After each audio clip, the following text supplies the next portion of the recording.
Good bang yan? I'm very intrigued sa mga vlogs ho ninyo. Awa. Paano kayo nagsimula?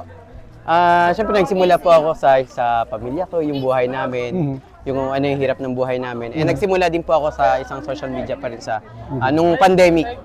Alam mo ninyo, ang contents ninyo minsan mas magaling pa sa content ng local broadcasters. Opo. Daw, ano nakaraming followers ninyo? 2 million po. 2 million. And you're now considered one of the best influencer. Thank you so much po. Hindi lang sa Oriental Mindoro, ang content ho ninyo sa ngayon, kamusta?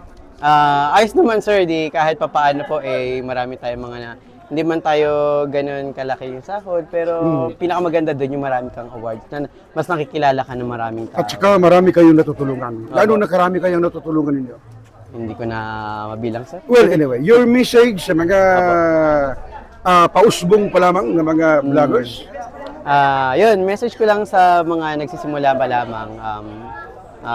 Siyempre, yung mga nagbablog diyan, iniisip agad nila yung pera. Kung gagawin muna nating libangan kasi katulad lang namin na ginawa lang din namin libangan hanggang sa nakilala at umangat din kami. So, kumbaga, sinusuportahan din namin sir yung mga nagsisimula pa lang. Tama.